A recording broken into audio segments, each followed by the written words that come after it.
that I know because I've been on the internet since 78. I was an early nutcase, as you know. I had to fight a whole bunch of people. I'll never have a computer in my house. Why do I need a computer? You eventually came around. I don't need an iPhone. What do I need a phone without buttons, right? Well, that became pretty, I don't need to go on social media. Whatever your thing was, you're already using AI every single day. The average American uses AI 20 times a day. You go, not me? Well, that GPS, how do you think it's telling you where to drive? How do you think Netflix tells you your next movie, or Amazon says, would you like to also buy this? Or the fact that I'm getting an airplane ticket cheaper than you're paying twice as much. That's AI. So AI is using you.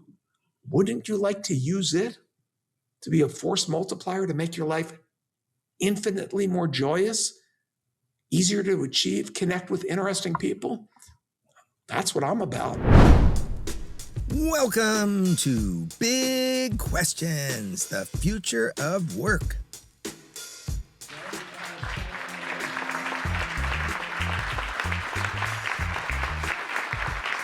Podcast got a standing ovation last week. I thought it was so nice, I'd play it twice. At the same time, there's been some, less than happy reactions at college graduation speeches when artificial intelligence was mentioned. This is what happened to Eric Schmidt, former CEO of Google at the University of Arizona. Time magazine selected its Person of the Year for 2025. And this time, it was the architects of artificial intelligence. Interesting. Then, corporate vice president named Gloria Caulfield got quite a shock at the University of Central Florida. The rise of artificial intelligence is the next industrial revolution. What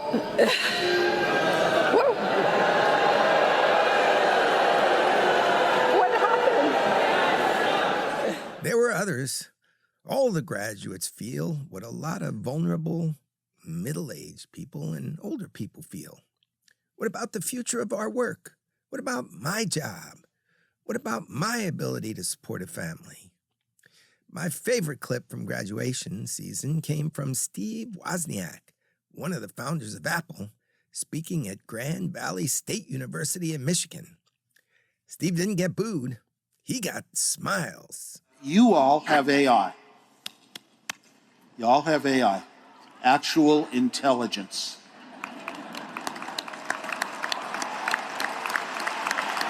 My entire life in the technical world, I've been following people that were trying to figure out how to make a brain, software, hardware, synapse chips. And I was at a company where the engineers figured out how to make a brain.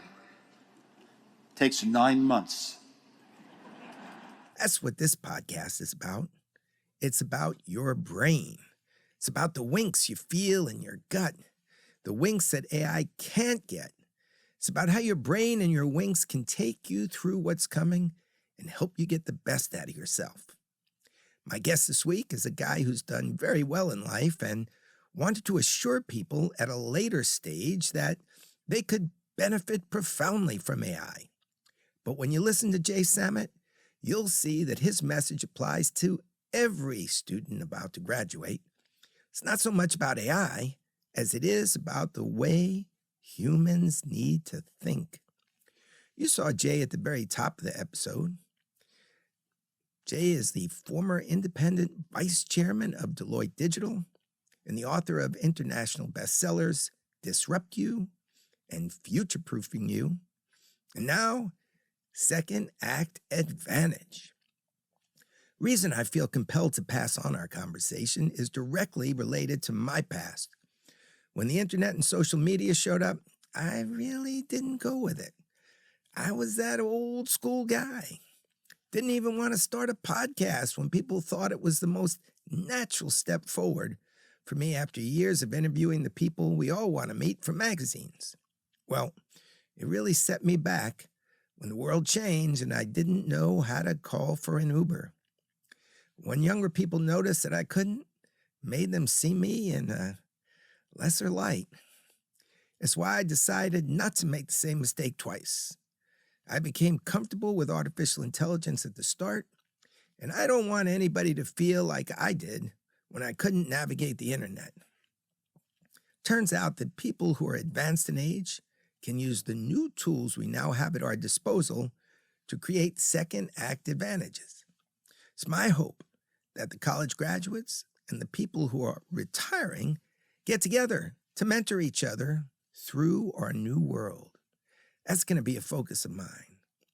The information in Jay's book and what you'll hear him pass on in this podcast applies to everyone. Use the new tools to do something great. The sponsor of this podcast is a reflection of my point of view.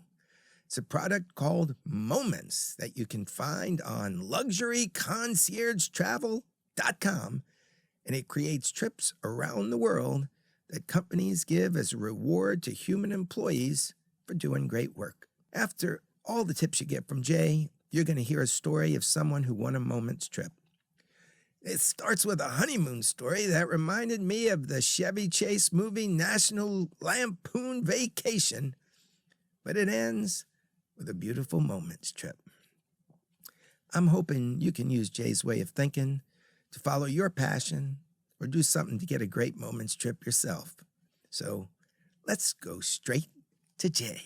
Did you realize at the advent of AI that this was the second act advantage, or did it take you a while to put the pieces together? So full disclosure, for the past 7 years, I was chairman of one of the public AI companies. So I've played with all the tools, and the surprise to me wasn't what AI is going to do, the speed at which you master any tool on Tuesday, there's a better tool on Thursday.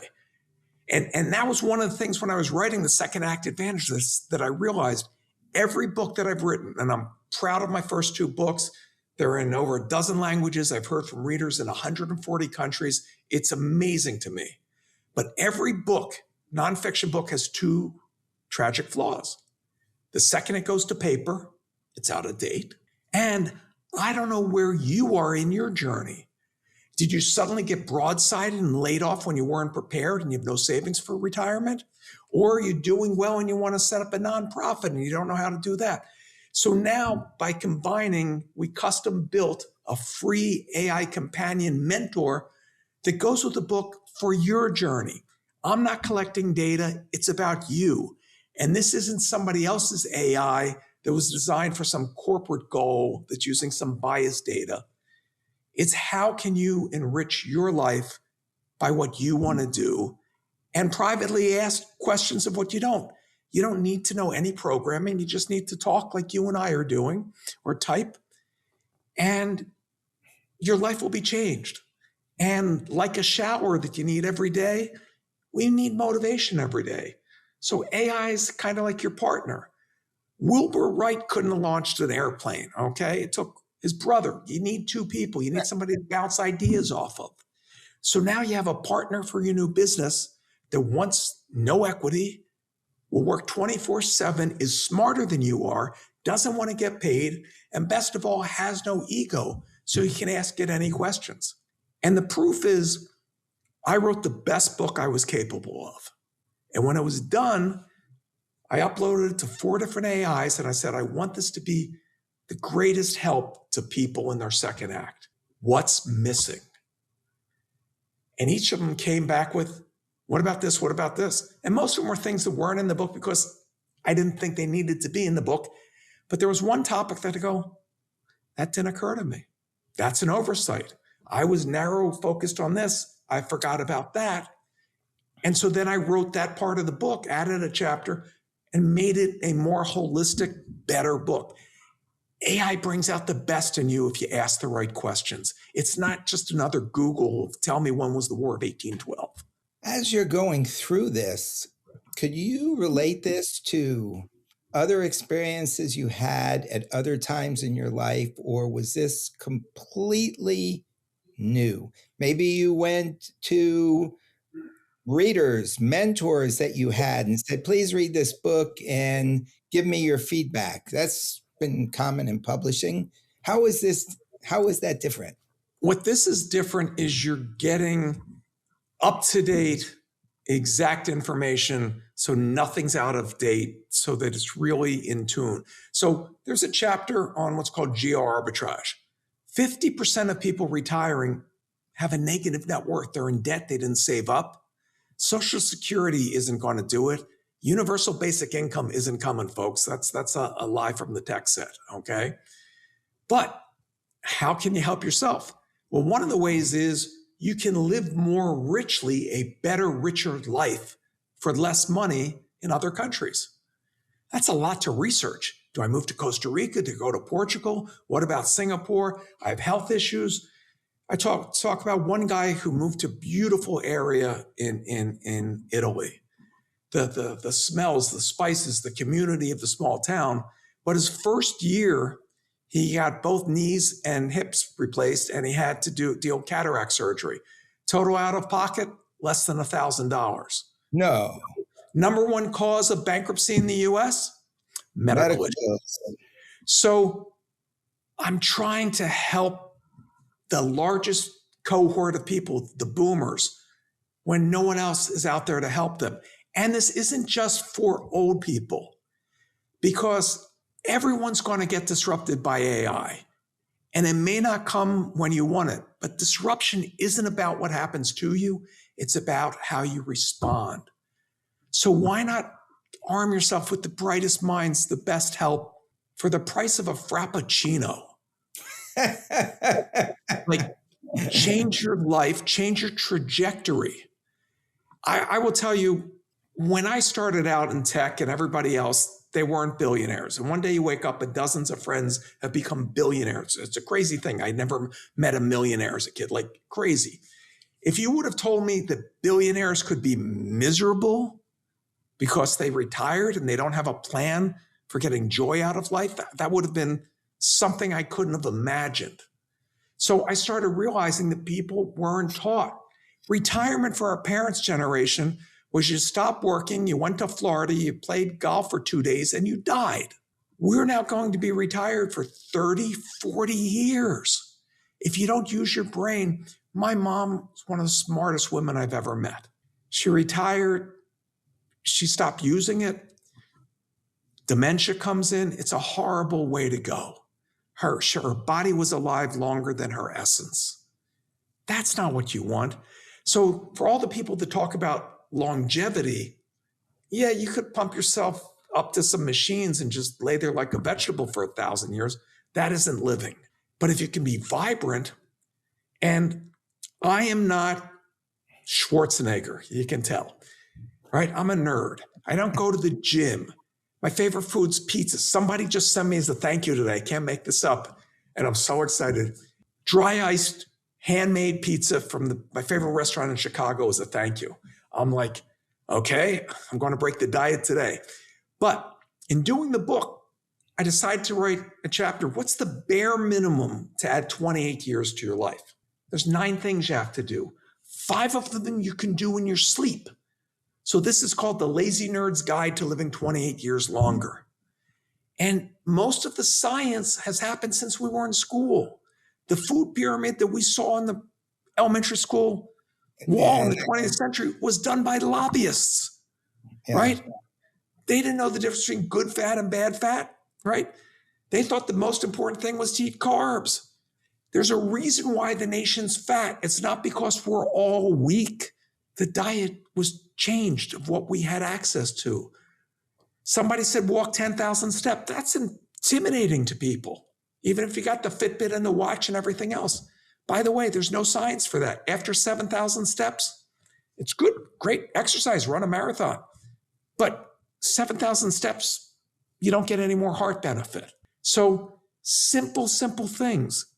My favorite one, read the studies on your own. Mom probably didn't tell you this.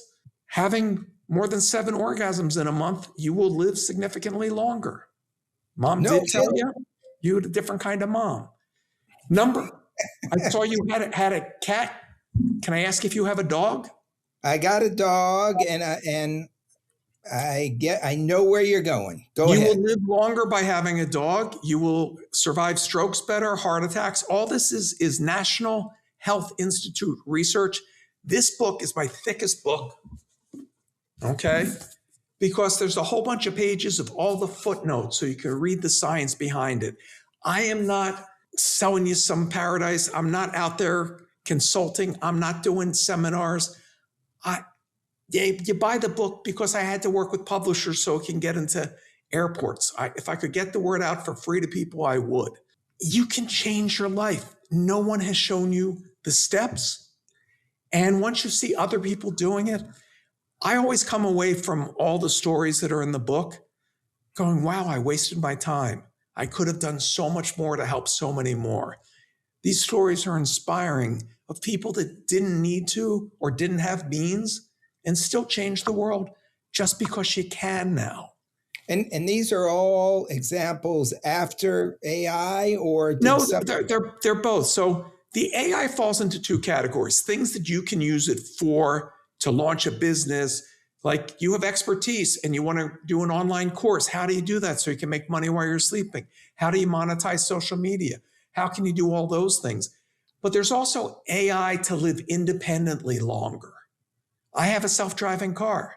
When my eyesight goes, I will still have my freedom of a car. Okay. If you're part of the sandwich generation, I'm blessed to have my father still alive in his 90s. But now with technology, can keep aware how he's doing every day, what the vitals are inobtrusively. There's AI that you can interact and play games so you can see his cognitive function of a loved one going down. Doctors can be aware. For people that have Alzheimer's, there's AI stuffed animals that are comforting and can also keep track of language use and deterioration. So there are so many great things. I talk about a spoon for people that get Parkinson's or other things.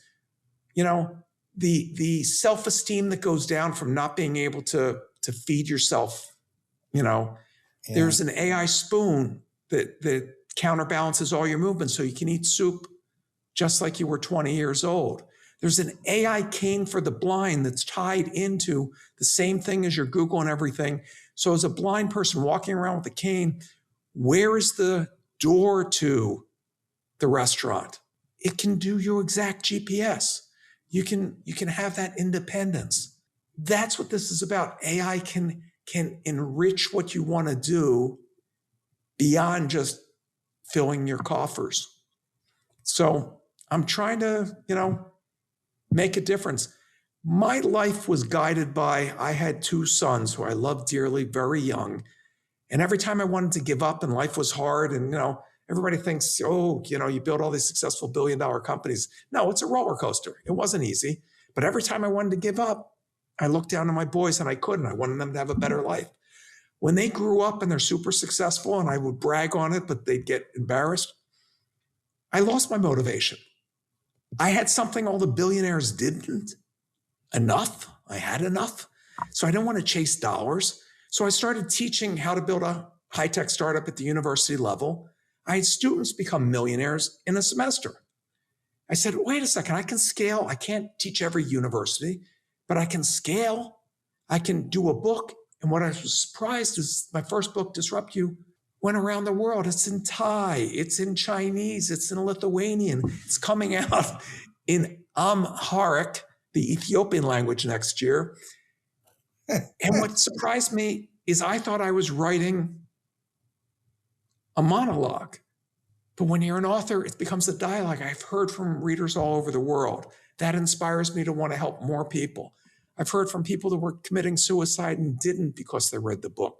I mean, you don't get this from a board when you make an extra $1 billion. The board doesn't send you a love letter.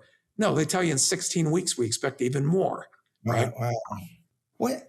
Let's pivot in that direction for a second, because like you mentioned before about the enormous number of people that are being laid off. And here's the question.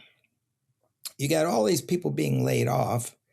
How much of that is AI and how much of it is the company not really having an imagination to move forward? And it's a convenient excuse to say, you know what, we're going to use AI. We're going to put our Sure. I get it. So And then they here's get a big stock market surge, and the CEO looks like a genius. yeah. And I was a public NASDAQ CEO. I'll tell you, because I'm never going to do that again. CEOs do not care about their employees. CEOs do not care about their shareholders. They do not care about the world. They do not care about the future of products.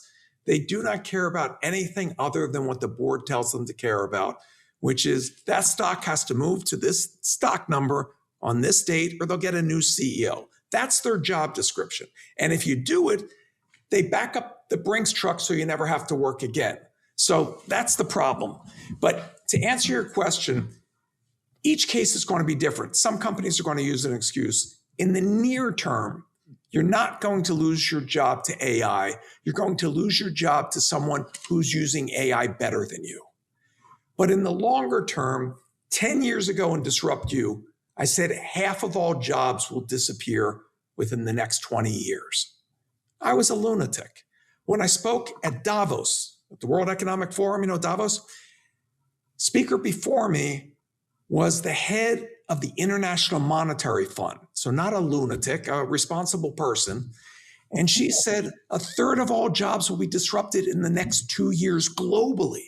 So whether this year's things, here's where it's hitting right now. So let's go back to the 1970s and 80s, since we're talking about old time. Everybody complained they took manufacturing jobs overseas. They shipped the jobs overseas. Our factories are closed. Well, I sit on the board with somebody from Foxconn. Foxconn makes your iPhones, your PlayStations, all your little electronics. Big employer of 3 million people in Southeast Asia, Vietnam, that area. They now have 9 lights out factories.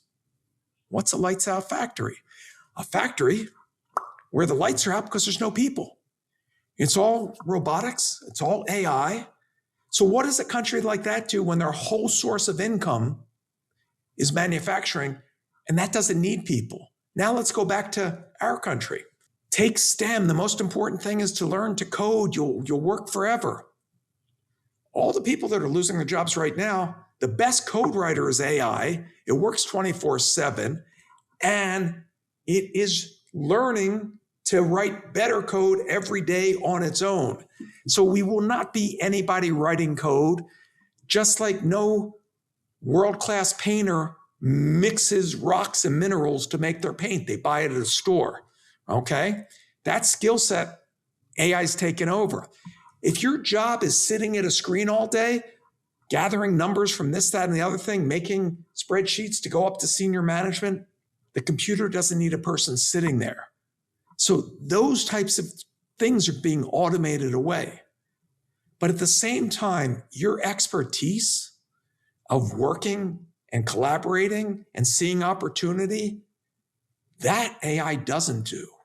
And so now you can use those tools and not have to hire all those levels of people and run circles around the giant dinosaur corporations. You know, when you think of the layers of people that work in a large advertising agency, you can use a tool, Pomelo, that I wrote about in my Substack, push a button, and 30 seconds later, you get the best ad in the world. Why do I know it's the best ad in the world? Because the tool was made by Google for free in real time, looking at all the data. So if I'm going after people about to retire, I'm making up the rest of this analogy, they know that those people most likely will click on a blue button if it's in the left-hand corner today. That might change tomorrow. So your ad is exactly the data that you want at this moment that no one else in the world has access to. So the only competitive advantage anyone has in business today is to get insights from data faster than the competition. And I've worked where I've had hundreds of thousands of employees. I will tell you, corporations are drowning in data and not doing any insight. So you can be laser focused. You can achieve so much. And if it's to make the world better, to make the world greener, to make the world safer, and you still make money, you can do well and do good at the same time. And I give those examples in the second act advantage because I believe entrepreneurs don't sell things. They solve things. Nobody went to a hardware store to buy a 1/4-inch drill bit. What they wanted was a 1/4-inch hole. The drill bit solved the problem. Solve a problem for 5 people, you're popular. Solve for 1 million, you're wealthy. But solve for 1 billion and you change the trajectory of humanity. Everybody now has that power. What you create will be absorbed by the AI of the future. It won't be lost in the sands of time. That's heady stuff. Most people's legacy disappeared within a century. Your insights can last a millennium. You know, let's just talk a minute. We're going old school there. And I'd like to know what your thoughts are on like the way we were educated during, well, I already know what your thoughts are without you having to say a word, but it seems to me like we were educated to memorize things, do all the things that the screen in front of us and the computation behind it can do. So it's not so much that the human got pushed out, but it's the human who was educated to do that is going to feel pushed out. Well, The human no, has other qualities. there's a difference between an education that allows you to think and expand what human knowledge is and rote memorization. Before there were printing presses, when scribes took 3 years to make a copy of a book, Right. the only universities started in the Arab countries. And a contest started 500 years ago, giving awards to a kid who could memorize the entire Quran. That's an amazing feat. There's the kids that can memorize pi to 300 digits. There's those spelling bees where those kids can memorize, 50,000 words, whatever. Why? When I was in high school and the calculators came out and they said, you're going to have to learn how to do logarithms and all these things because you're not going to be walking around with a calculator in the future. Oh, yes, I am. Yeah. And it has enough to get you to the moon. I was sitting on a panel with one of the guys from JPL. I said, want to see something cool? I go, yeah, like I've seen everything cool. He goes, I can move the rover on Mars which way the camera moves from my phone. Okay, you win power trick, right? Okay. So why waste our time on that? Our education was about regurgitation. Shove it all in, throw it up on the test the next day, and it's gone in 2 days, right? I'm still waiting, right? Trigonometry. Had to take it, got an A, don't remember any of it, but I have yet to have trigonometry season, right? Didn't learn anything about taxes and the tax code. I got to face that every year. That would have been helpful. They took civics out. Why should we care about society, right? The education was to give you enough reading and writing so you could work in a factory for somebody else. How's that working out for you when 90% of the original Fortune 500 companies have closed their doors, right? Most people gave up their dreams for the secure job. Well, it wasn't security that robbed ambition. It was the illusion of security. There are no secure jobs. Everybody thought, I'm a programmer, right? In my talks around the country, and you can go to jsummit.com and see where I'm speaking if you want to catch me, I show which jobs AI is taking away first. Your lawyers, your accountants, all these things that we won't need as many. They're not all going away, but 90% of them will. And the safest job at the bottom of that slide is dentist. Makes sense. Next slide, Jay's sense of humor.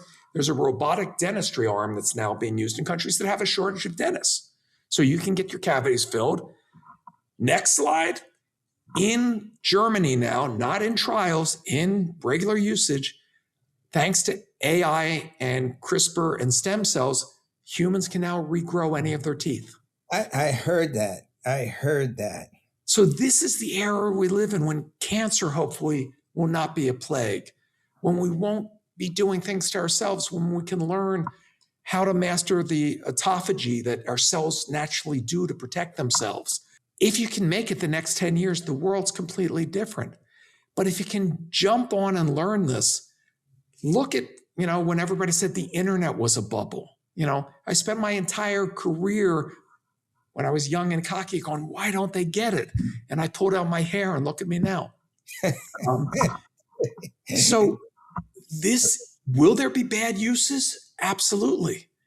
There's bad guys that figure out how to scam anything that comes along every day. You're not participating doesn't stop them one bit. They can still hack your bank account. They can still destroy your credit rating. They can still find your social security number. But wouldn't you like to know how to use these tools simply to have a richer life every day, to have access? I wrote in my Substack, jsammet@substack.com, an amazing story. Regular guy, not a scientist, not a doctor, nothing, loves his dog. It's his furry child. His dog suddenly had growths, and he was devastated. What to do? What was growing in the dog? Long story short, used ChatGPT, did a bunch of research, worked, and got a vaccine made specifically for his dog that made the cancer go away. Now, I'm not making science claims. You can read all the public documentation on it. There was another guy who got laid off. He built what's called agentic AI agent. It's a fancy word for, like, you would have a travel agent figure out which hotel, which flight, do all your work for you. You can make an agent when you're asleep. Look at all the jobs that are on job boards, customize and rewrite my resume so it's specific, sounds perfect for each job, do the cover thing, figure out which ones, and while he was asleep, looked at 740 jobs that he was qualified for, found the 60 that made sense, and he had job offers and interviews set up by the time he woke up. Why? Because on the other end, there's AI that's scanning with optical. Right, the algorithms do the algorithm. So if you're not going to maximize your chance with the algorithm, the steamroller of change is going to just plow you down. Okay. So it is that easy. You don't need to be technical. Are you a technical genius to have your car tell you when to make a left turn? No, they're doing the hard part. Why not have that for the other aspects of your health, of your connection, of the way to make your marriage stronger, your relationships better, to stay in touch? I'm a painter as a hobby. I like making art things. So my granddaughter was in a play where she was in the Mary Poppins, and my son has a corgi dog. 2 seconds with AI, the corgi dancing on the roof with the chimney sweeps, dressed like Mary Poppins. Like, I sent that to her. Good luck on the play.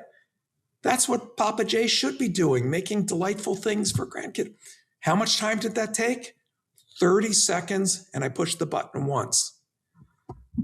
Make a corgi dancing on the roof, da-da-da. Boom. That's it. If you see the trailer, I did a claymation Gumby-style trailer for this book that was delightful. I'd love to take credit for how cute and every little piece of it. I just wrote, here's what I want to take place. Here's the narration, right? Boop. 60 seconds later, oh my God. Just look up Second Act Advantage claymation. It's jaw-dropping. I can take credit for it. AI didn't do it, but I couldn't have done that for $50,000 in 2 months of claymation time. I worked in claymation in the beginning of my career on some features when I was just out of college, and you get, a second's worth done every 2 days if nothing goes wrong. So let's automate the things that are just crazy. We saw Modern Times with Charlie Chaplin. He saw, why should anybody be on an assembly line doing this for their entire 40 years? Is that human? Is that humanity? Is that taking away jobs if a machine can do it? Who wants to be sitting, filling in a spreadsheet? Who wants to be sitting in a cubicle until they die? You can be a wage slave or you can break free. I'm offering freedom. Second Act Advantage. There's a reason why VCs are backing people that are 40, because they are 3 times as likely to be successful as those that don't have the experience that comes with age, the wisdom. So it sounds like a lot of this is just about reconditioning the mind. I mean, you You talked about the education. You talked about jobs that people don't like, but they just took for security. And then you look at this whole idea, this concept of, well, you're supposed to retire when you hit 55 or 65, whatever it is. Do people need to recondition themselves to realize that, you know what, that was the prevailing way of thinking in 1968, but for now, it's worse than that. When that Ozzie and Harriet, the company took care of you, only one person in the household had to work. Right. Johnny and Jane could go to college and you could retire happily ever after. Well, we now have 30,000 people own 90% of everything in this country. I'm not against the wealthy. I'm just saying the middle class, due to a bunch of policies, got scrunched out. Most people do not have a pension. The few that do, it's not a living wage. You cannot live off of Social Security. You will fall below the poverty line, especially as Medicare covers everything except the things you need, right? They're carving away bit by bit. So you're going to have to find something to do, but this isn't a penalty. This is a reward. Keep your mind engaged. Keep your soul engaged. Have goals again. You were taught to take the safe road by parents and teachers and well-wishers that wanted to shield you from the pain of failing. Well, it turns out failing is how you grow. Whenever you try something in business and you fail, you don't end up where you started. You either learn or you earn, but either way, you're propelled to success. So now you've learned the lessons. There's things that you care about that you'd like to change. There's a woman, so inspirational. Talk about history. Late 80s in Texas. Her grandmother was born enslaved. So that's how close we are to the Civil War, her grandmother. She wanted to honor her grandmother and have Juneteenth become a holiday. Politicians, blah, blah, blah, for years. No one did anything. So in her late 80s, I call it Forrest Gump moment, she decided to walk from Texas to Washington, D.C. And she did it. And people noticed and people joined in and the press covered. And by the time she got to the White House, it's a federal holiday. There are people that climbed Everest. There's people that started their first marathon in their 80s. Not because it was easy, but because they wanted a challenge, that ikigai, that purpose.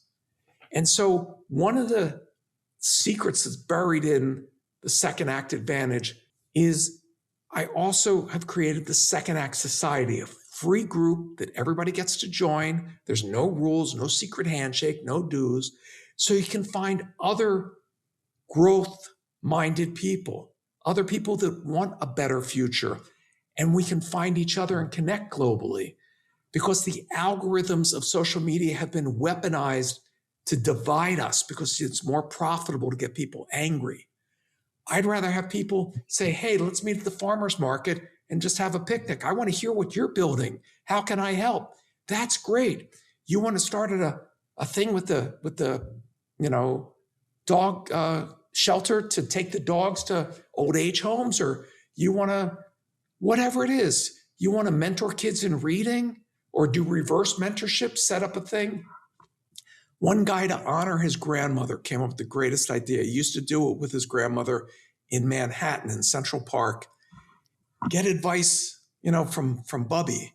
And she would sit there and give advice. And when she died, he wanted to honor her. So he set up a way to do this nationally. And grandmothers sign up and take shifts and they listen.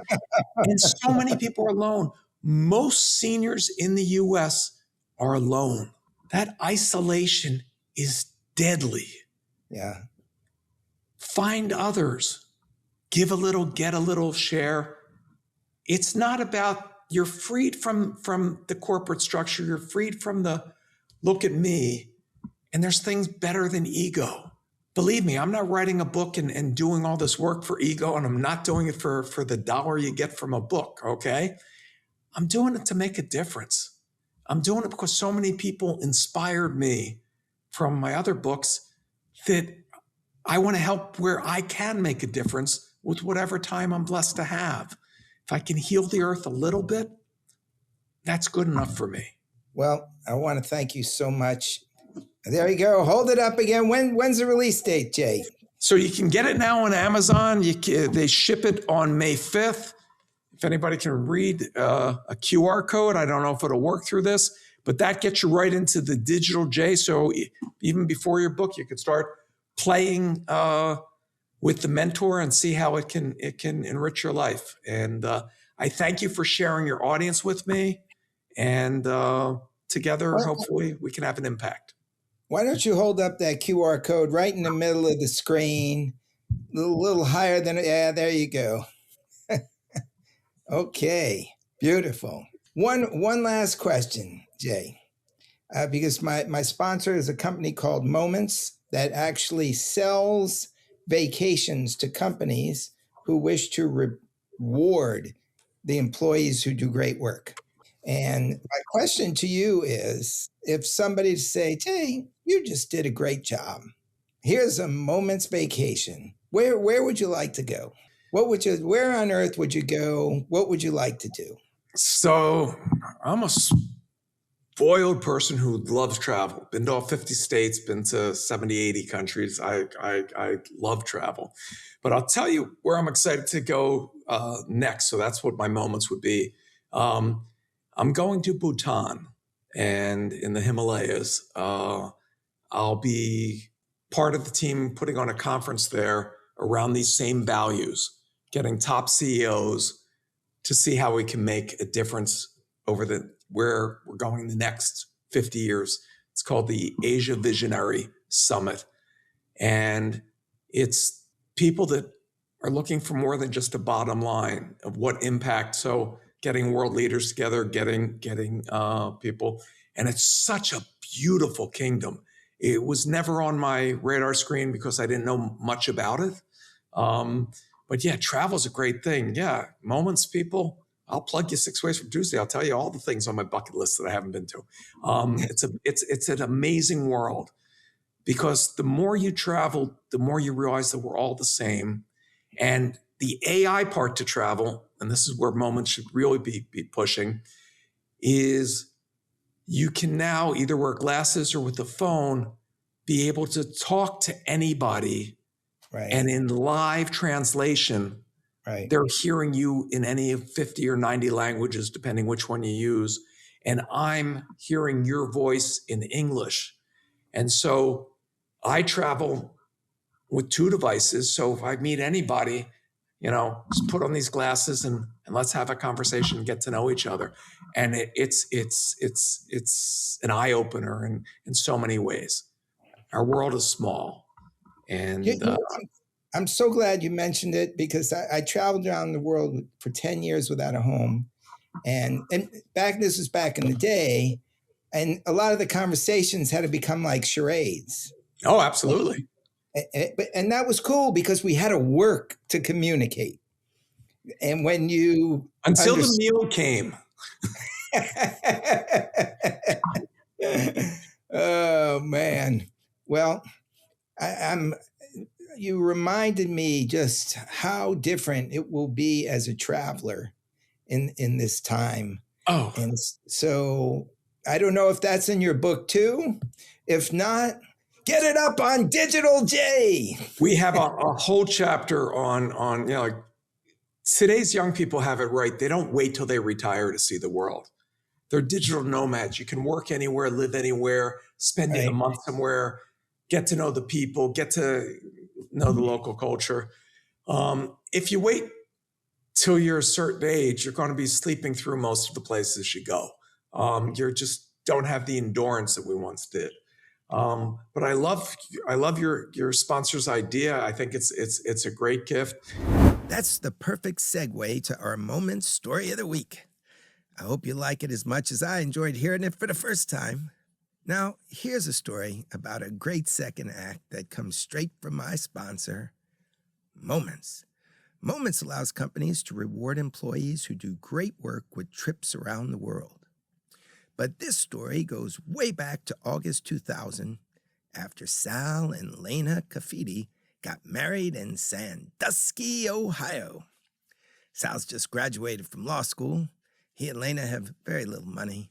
They have to wait for the wedding checks to clear before they can hop in Lena's 1992 Infiniti G20 for a cross-country honeymoon. They drive for almost 36 hours straight, and it's so hot when they stop at Mount Rushmore that Lena nearly faints. On the way to Lena's cousin in Missoula, Montana, there are wildfires on the side of the road, and Lena has asthma. All the hotels are filled because of the wildfires. When they finally reach Lena's cousin, they realize there are 2 cats, and Lena is allergic to cats. The honeymooners sleep in the car. Then they dip into Wyoming. Finally, the unobstructed open road. Bit of a lead foot, and I was so excited to have the open roads that I got a little out of hand on my speed. And as the flashing lights came up behind me, I was a bit confused because I wasn't aware that I thought there was no speed limit in Montana. They slow it down a little as they head to Sundance, site of the famous film festival. They pull into Sundance, Oregon, and find a closed mill. The Sundance they plan to see is in Utah. Well, there is one place they know they can enjoy. From the start, they had set their sights on a wine tasting at Sterling Vineyards in Napa Valley. You guessed it. They pulled up at about 5:30 in the afternoon to find out it had just closed. Best they could do was take a photo of the tree-lined driveway. They can't find a hotel. No smartphones back then. Lena pulls over to the side of the road to call a friend in San Francisco for help. Sal's birthday is the next day. He steps out of the car. I just remember standing on a hill, just kind of like screaming. Like I had reached my peak frustration at that point. I gave him the gift of a day away from me for his birthday. She needed the space too.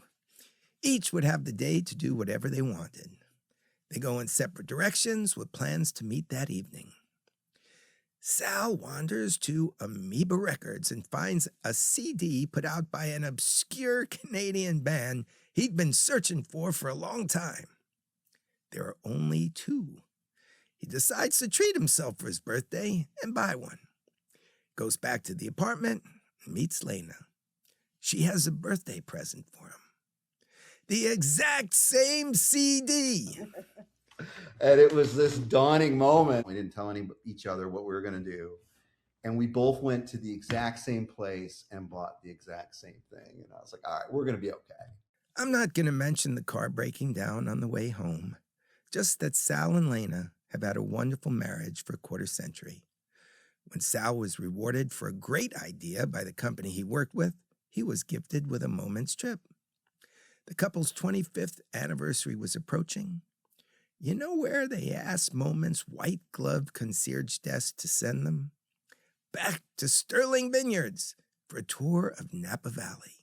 We made a point to go there and had a pretty amazing experience there. And into the resort, they're like, hey, since you booked through this group, we're going to upgrade you. And we got to the room and there was a porch with like a heated fire pit on it that opened to the vineyard. And that wasn't the standard room. We got that upgrade. And That was stunning. like, We had amazing tours and tour guides at each place we went, and it felt like the red carpet was unrolled for us at every stop we made. I don't think I would have splurged in the way that we experienced on this. And the fact that it was an award, a gift, really changed that for me. Yes, we pinched ourselves a few times while we were on this trip. Yeah, did not have any moment on that trip where I needed to walk out and scream or anything like that. It was the exact opposite. It was stress-free.